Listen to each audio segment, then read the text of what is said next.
Bonjour, aujourd'hui on va s'intéresser à une question intéressante de géométrie dans l'espace destinée aux élèves de terminale spécialité. C'est comment déterminer le projeté d'un point sur une droite, et non sur un plan, hein. Ce qu'on a l'habitude de faire, c'est sur un plan et c'est plus ou moins simple. Mais comment déterminer le projeté d'un point sur une droite dans l'espace? Alors on considère la droite D passant par le point A de coordonnées A-1, 3. Ben, bien sûr, là on est dans un repère autonomé, l'espace rapporté à un repère autonomé ou JK. Donc, le point A de coordonnées 1, -1, 3 et de vecteur unitaire n de coordonnées 3, 2, -1 et le point E de coordonnées 2, -3, 1. Déterminer les coordonnées du projeté orthogonal G du point E sur la droite D. Alors, je vais commencer par faire un schéma pour voir déjà comment procéder, hein. Comment procéder. Donc là, on a la droite D, elle est là. D'accord? Et vous avez le point E qui est là. Et vous vous intéressez en fait à quoi? Vous vous intéressez au projeté orthogonal, c'est-à-dire à ce point-là, H. Et donc l'idée de la démonstration est la suivante. C'est de penser à considérer le plan orthogonal à D et passant par E, hein, c'est-à-dire ce plan-là, hein, d'accord? Et on déterminait une équation cartésienne. Et à ce moment-là, et une équation, déterminer une équation paramétrique de la droite D, chercher l'intersection de D et de P, et ça va donner le point H, qui n'est d'autre que le projeté orthogonal de E, voilà, sur la droite D. D'accord, alors c'est celle-là la démarche qu'on va suivre. Alors, on a la droite D et de vecteurs directeurs, donc là, une équation par une représentation paramétrique,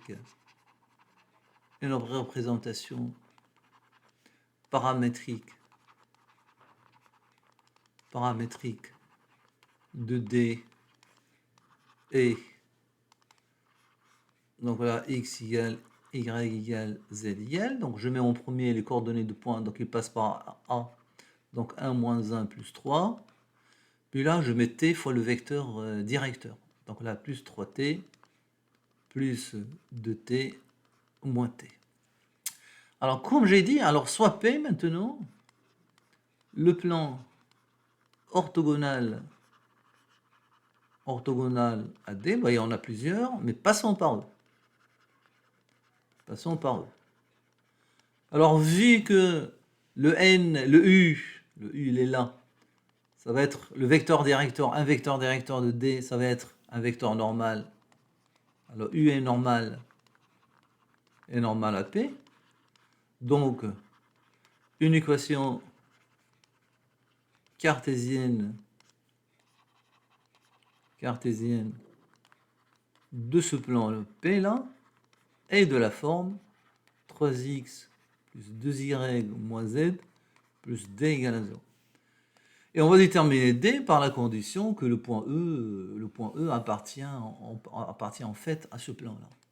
Or, le point E de coordonnées 2, moins 3 et 1 appartient au plan P. Donc là, si coordonnées, ça vérifie, ce qui fait 3 fois 2 plus 2 fois moins 3 moins 1 plus D égale à 0, ce qui donnera D égale, alors 6 moins 6, ce qui donnera D égale à 1. Donc une équation cartésienne de P, c'est en fait 3x plus 2y moins z plus 1 égale à 0. Alors, le point maintenant, l'intersection. Un point M de coordonnées x, y, z appartient à la droite D inter P. Hein, si seulement si coordonnées vérifie les équations de D et de P. Donc l'équation cartésienne, la représentation paramétrique tout d'abord de D, donc c'est moins 1 plus 2t, z égale à 3 moins t, puis 3x. Alors ça, c'est un exercice classique. Il y a déjà une vidéo là-dessus. Hein. Comment chercher l'intersection d'une droite et d'un plan. D'accord, alors plus, on a dit plus 1 égale à 0. Et donc ceci est équivalent, donc je garde les trois premières équations, parce que c'est celles qui vont permettre, une fois le t, de chercher les coordonnées du point H. Donc z égale à 3 moins t. Et là, j'insère, d'accord, donc x c'est 1 plus 3t, plus 2y c'est moins 1 plus 2t, moins z, donc moins 3 moins t, plus 1 égale à 0. Alors, ceci, c'est équivalent à ce que x égale à 1 plus 3t, y égale à moins 1 plus 2t, z égale à 3 moins t, puis là, c'est 3 plus 9t moins 2 plus 4t. Il faut faire attention de ne pas faire des fautes de calcul. Moins 3 plus t plus 1 égale à 0.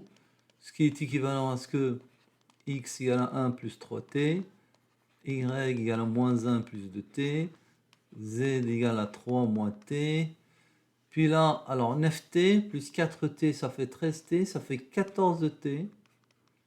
Et là, on a 3 moins 3 qui saute, moins 2 plus 1.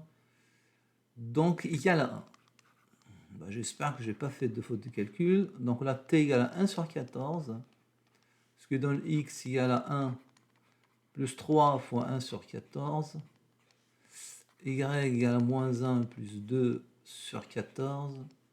Et z égale à 3 moins 1 sur 14. Ce qui revient en fait à ce que x égale... Alors, 14 plus 3, ça fait 17 sur 14. Y égale moins 14 plus 2, ce qui fait moins 12 sur 14, ce qui fait moins 6 septièmes. Et z égale à 3 moins 1 sur 14, ce qui fait 42 moins 1, 41 sur 14. Voilà, donc finalement, le projeté orthogonal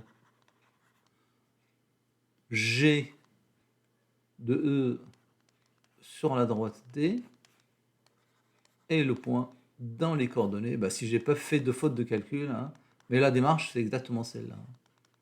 Moins 6 septièmes. Pardon. Moins 6 septièmes.